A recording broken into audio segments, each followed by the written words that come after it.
Om Shri Sai Ram.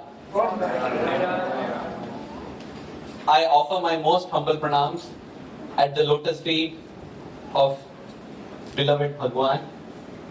Dearest Swami, respected elders, dear brothers and sisters. Let me begin by wishing all of you a happy and holy National Day. What a beautiful way to celebrate this day, which is so significant for Singapore.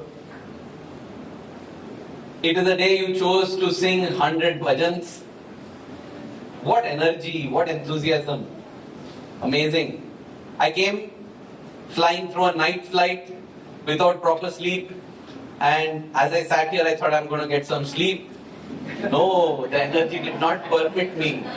It was magnificent, and it is truly a challenge for me to speak here today because, first of all, after such singing, you just want to enjoy that beautiful bliss. And then Swami has spoken. How beautifully, how nicely he said, it's about singing from the depths of the heart. It answered me also because as I sat, I was thinking, Swami, I don't know any of these bhajans. Why they are not singing normal bhajans? None of the bhajans I think. But yeah, that's what Swami says. It doesn't matter what is the word, what is the God.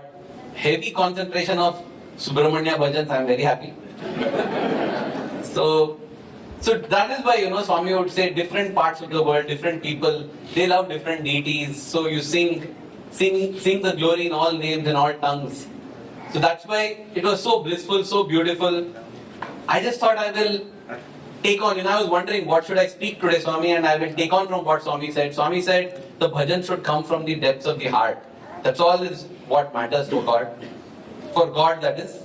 For the rest of us, we want raga and tala also, and that's why kudos to the amazing bhajan group that have sung so beautifully with bhava, with raga, with tala. If at all anybody asks, right, where is Swami? Swami is here. Because he has himself said. He says that Lord Narada comes and asks Narayana, where is your residence actually? Are you Vaikuntha? Are you staying in Vaikuntha? Are you staying in Kailasa? Are you staying in Dwaraka, Mathura, Ayodhya? And Lord Narayana says, Mad Bhakta Yatra Gayanti Tatra Tishtami Narada. Where my devotees sing my name, my praise, I install myself there. And definitely Swami is installed here. Swami is installed here. This Shata, Naama, Sankeertanam that we have done, we did it as Shata meaning 100 bhajans. Let us do it as Shata meaning 100 years. Let our entire life become one bhajan. There are so many beautiful examples that come to mind, There was this auntie, Parvati Mahadevan auntie, part of the Vrindavan bhajan group, and she has composed many bhajans, Tumabo Sham Ram Rahim Ram Rahim Sham Rahim Nandishwara He Nataraja Nandatmaja Harinarayana. So, many bhajans she has composed. In fact, her life itself, became like this. She would just get bhajans, just coming. It becomes a conversation with God. Why I'm saying this is what Swami says, from the heart when it comes. In fact, Swami had materialized one Shivlingam for her. And she would ritualistically worship that lingam so sincerely. Every day she will complete that whole thing, then only come. Sometimes, therefore, she becomes late for darshan. And Swami would say, simply I gave her that lingam. She's not seeing me also, she's going to get that lingam there. But she was like that, very sincere about her worship of that lingam. In fact, one evening when she is worshipping that Lord Shiva, there was a power cut in Bangalore. Those days very frequently, he cut. So it was a scheduled power cut or unscheduled, I don't know, but pitch dark. At that time, a robber got into her house, thinking that he will steal some things. He didn't know that the most valuable things in her house are things that a robber cannot steal. As Mirabai would say, Choruna lute. This is a Dina Dina Badati hi jayo. She used to say, Payoji maine Naama Ratana Dana Payo. I have got the wealth of Lord's name. A thief can't steal this, and every day it keeps increasing. That is the wealth Parvati Mahadevan auntie had. But this robber didn't know, so he came, he searched the whole house in the darkness, couldn't find anything valuable. Then in the lamp light, he saw the Mangal Sutra that auntie was wearing.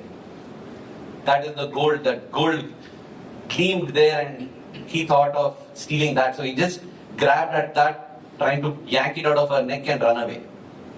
And when Parvati Mahadevan auntie got to know this, she got very angry. Not at the robber, at Swami. Swami, I am sitting here and worshipping you, O Shiva, Mahadeva, Rudra. How can you allow this to happen? And in that anger, in that pang, in that intense connection with Swami, out came a bhajan. Karuna Sindho Shiva Shambho Kamala Nayana Sai Shiva Shambho Kali Yuga Deva Dina Bandho Kalimala Bhanjana Sai Shambho. She sang out. Karuna Sindho, O ocean of mercy. Kamala Nayana Sai Shiva Shir. I mean, the wordings are all very sweet. O lotus-eyed one. You are the Lord of the Kali Yuga. Kalimala Bhanjana. You are the one who destroys the filth of the Kali Yuga. But the tone is like, how on earth, when I'm worshipping you, can you allow this guy to come and disturb me? Karuna Sindho Shiva Shambho. Now we don't know what happened. After this bhajan was composed, as it came out from her, yes, that bhajan has been sung many times. Her Mangal Sutra was safe. That's all we know. I don't know what is it that the robber saw, that he just bolted out of the house and ran away. There was nothing stolen from the house. And I am sure that he must have seen the Rudra Rupa, or he must have experienced what is the Rudra who opened the third eye. That is what Swami says, Mat Bhakta Yatra Gayanti Tatra Tishtami Narada. You need not go, Swami said that in the discourse, you need not go on a pilgrimage, you need not go somewhere far. Call out from the depths of the heart. Now Swami is saying that's why the Lord is said to be lying on the ocean. Kshira Sagara. Vishnu lies on the ocean and Swami says your heart is the ocean. From there you call, he will be there. He will be there. I'm reminded of another incident of another student, another composer.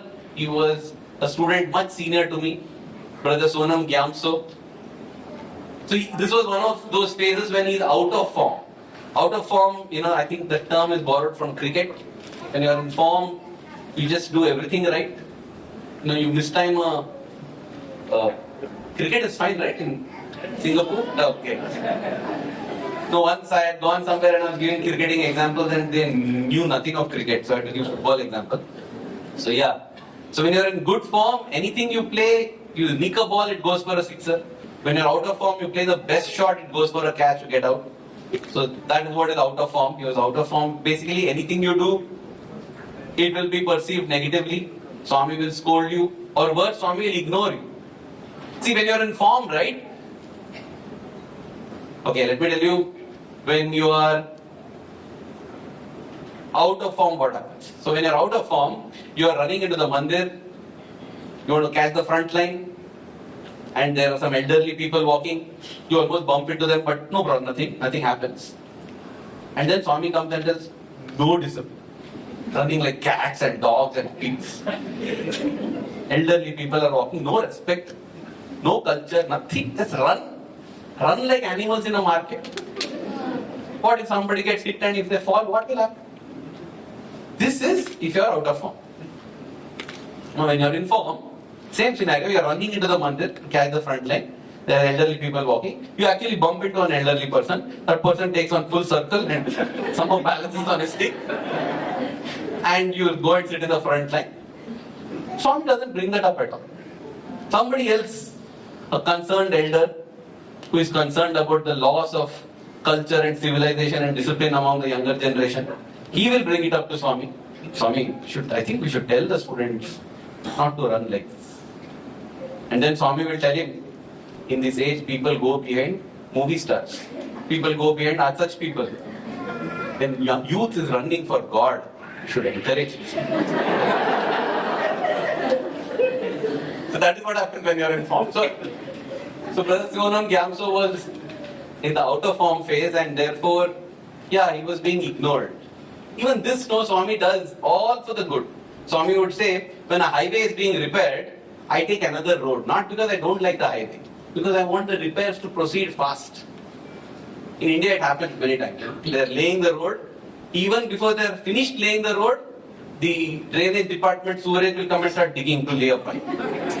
Or you can see, some roads like, it's not some ancient history. You will see some tire mark, because before it has set itself, people drive on it. So Swami says, when a highway is being repaired, I avoid that road so that the repairs can finish fast. But when you are undergoing that repair, it's very painful. It's very painful. So Swami was not looking at him, Swami was not speaking to him. And his heart was being wrenched. Didn't know what to do. Whatever I do, Swami is not looking at me. Swami is not talking to me. Or it is going in the negative way. Everything is being perceived wrong.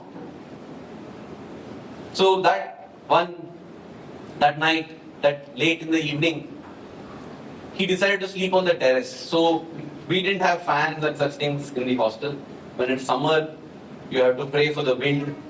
I think that's how devotion grows, Feeling hot, pray for the wind god. Feeling cold, pray to sun god. Because we didn't have heaters and fans and nothing like that. We had to adjust. So he was going to the terrace. Terrace, you think it is cool, but there are also mosquitoes. Mosquitoes also come there, they feel it's cool.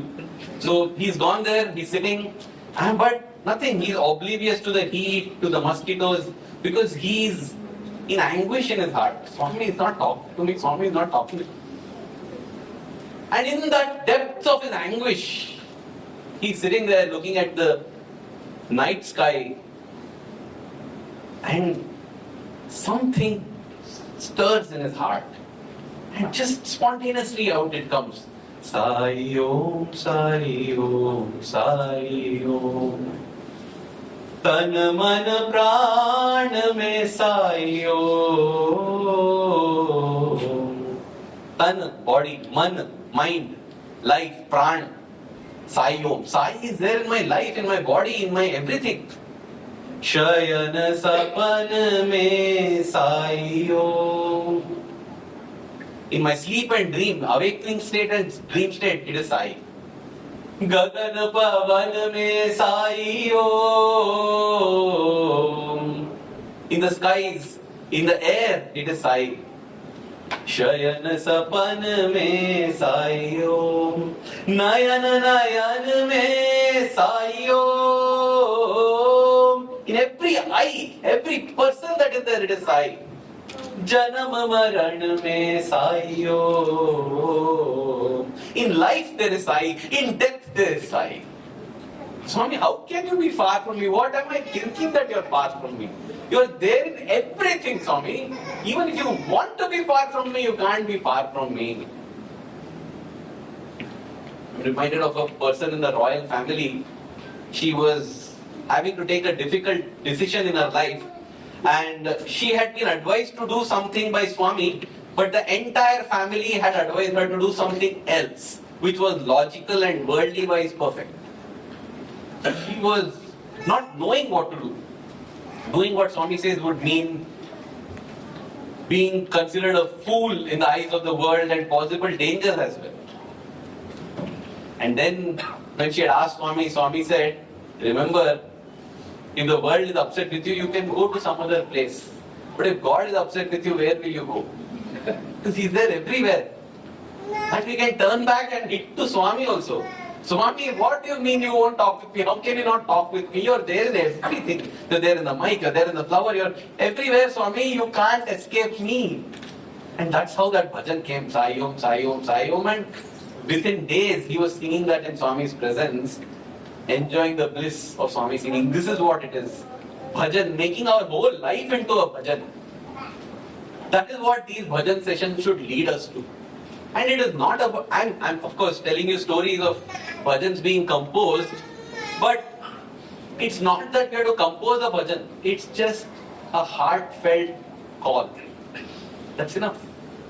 A child who stands in front of God and says, Lord, I don't know any prayer. I will tell ABCD 100 times, you make the prayer on your own. Oh, God is very happy with that prayer.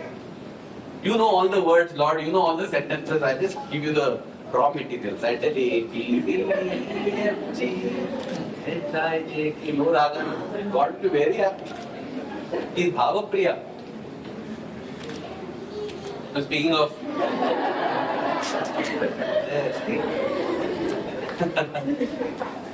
L, P, Q, R, U, V, W, X, Y, yes. So, speaking of life and death, right? Possibly I'll conclude with this story because I was told it's 15 minutes here. It's supposed to be just a teaser. Tomorrow is my actual slot to speak.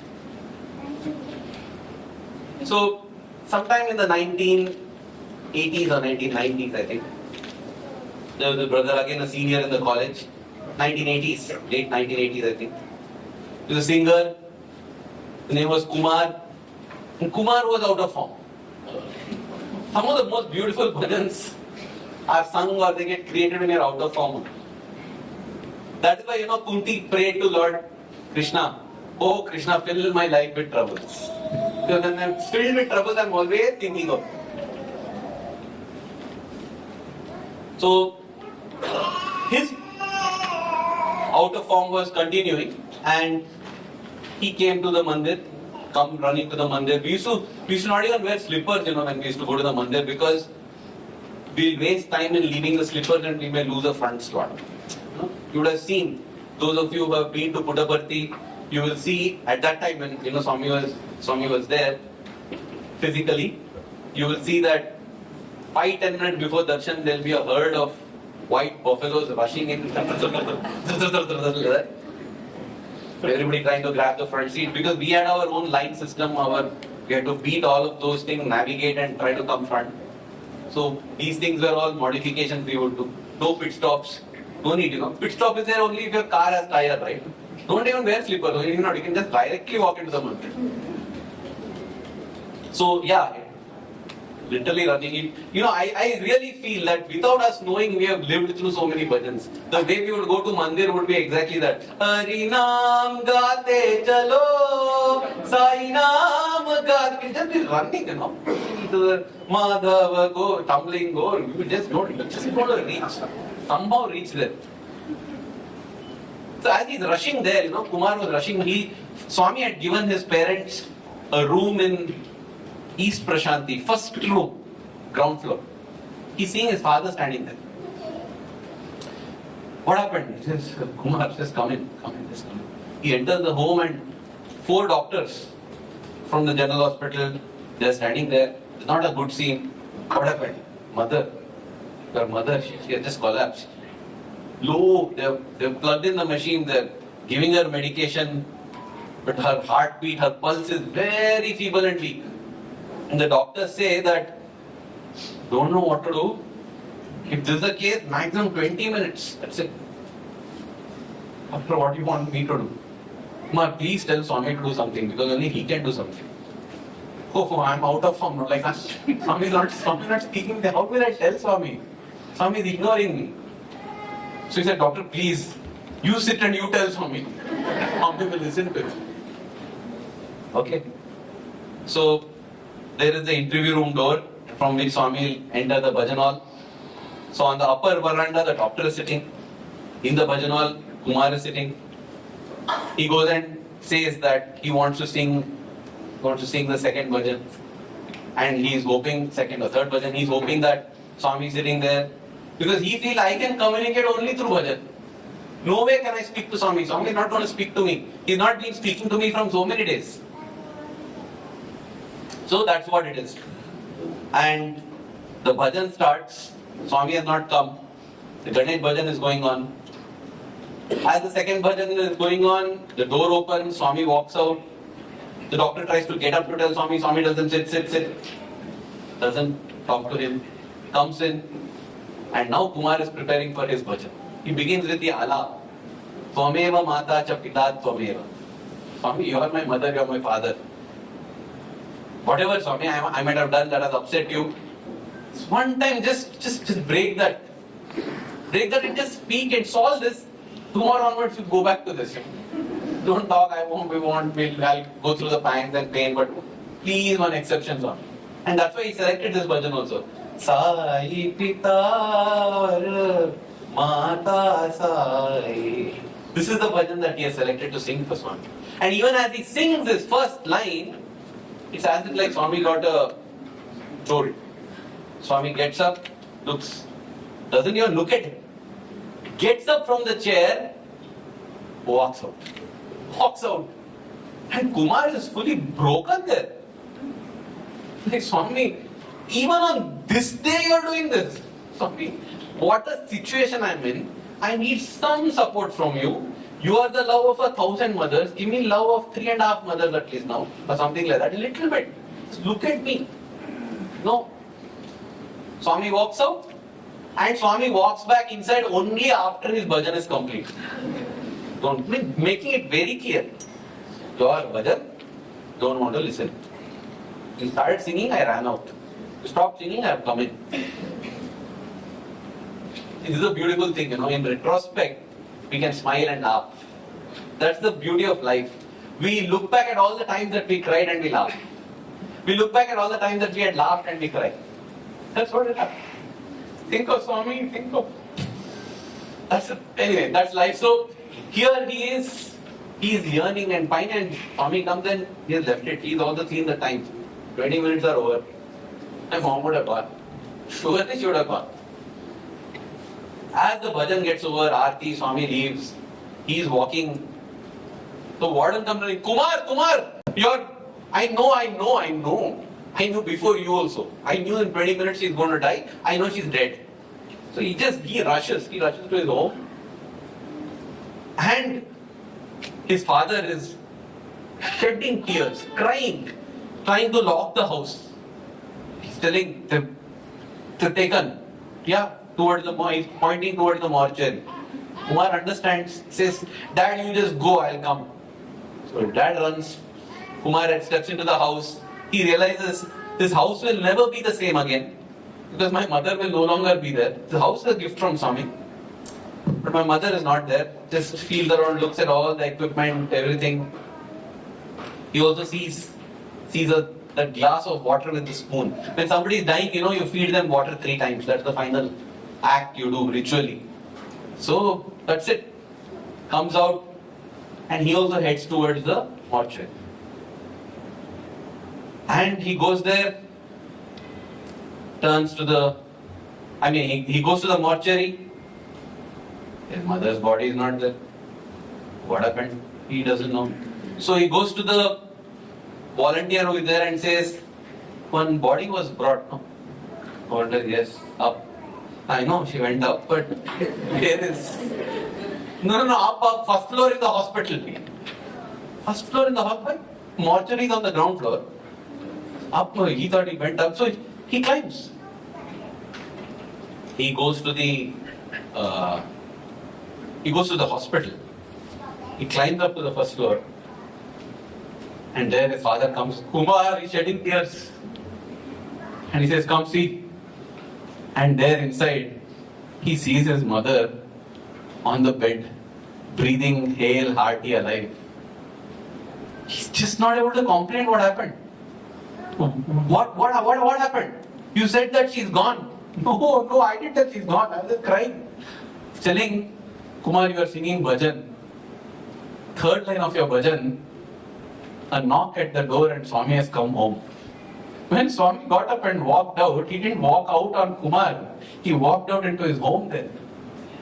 And Swami went in and asked, what's happening? Swami, she's gone.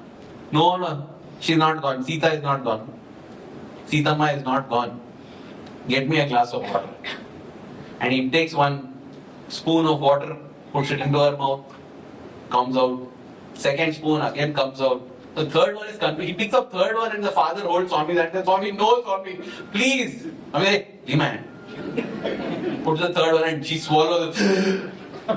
And that machine kicks back to life. And Swami tells the doctors, I've done what needed to be done. No, you go and do whatever you need to do.